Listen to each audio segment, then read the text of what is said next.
Brilliant. Hi, everybody. I'm Claire Hazelgrove, and I'm TPXImpact's Community and Political Engagement Director. And at TPXImpact, we work with public sector and third sector organizations to help them achieve transformation that matters with and for the people and places that they serve.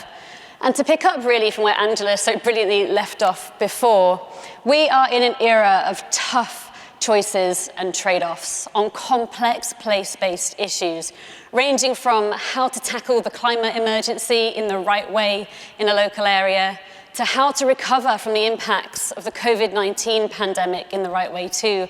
And the challenge with that, obviously, is that because they're complex place-based issues, no solution will be quite right in two different places. So there is no blueprint that you can simply lift and overlay from one place and place neatly onto the next. And as a result of that, there is only so much that local authorities can do alone.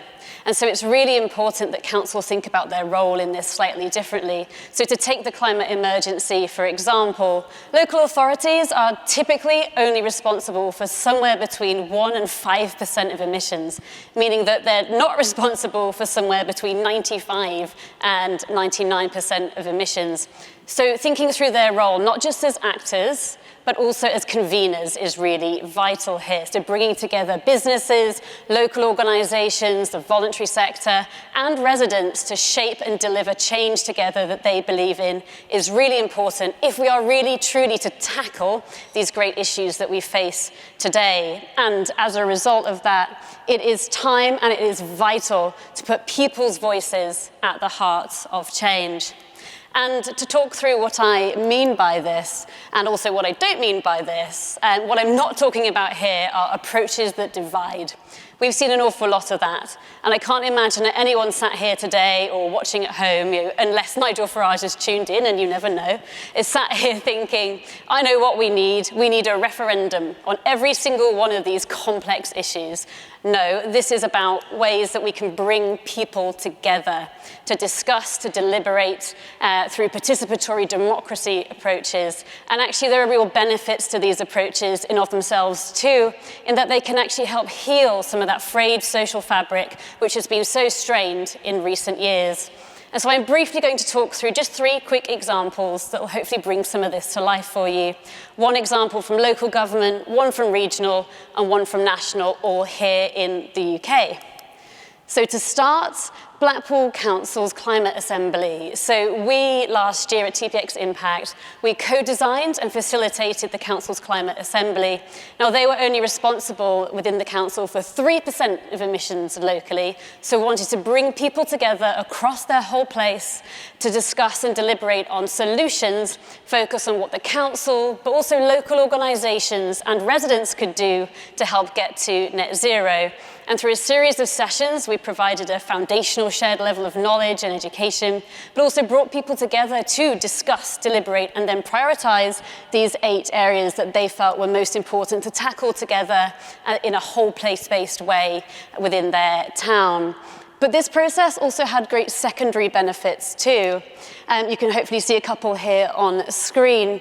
But one of the participants shared how they'd been quite busy with family and life, something a lot of people can probably relate to, and they didn't know what they could do to really tackle the climate emergency locally beyond sort their recycling into the various boxes. And they said that after they'd taken part in this process, they felt far more empowered and more inspired and clearer about what they could do to help change make happen across their community.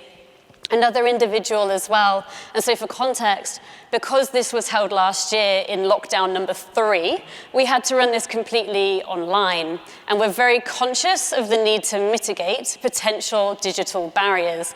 And this participant here said that afterwards, I haven't seen my grandchildren for a year.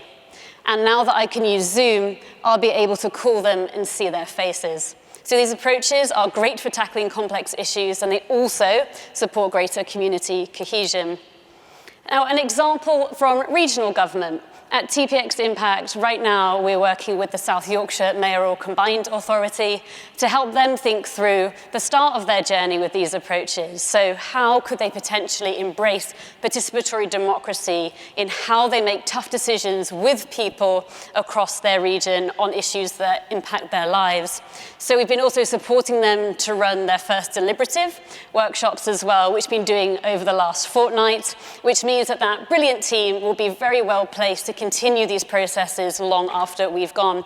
And we'll be talking through, actually, in our breakout today and tomorrow, ways that you can assess where your organization is at right now and think through those next steps that you might be able to take. Then my last example is at the national government level. And the Scottish Government are way ahead of the curve when it comes to participatory democracy approaches at a national level.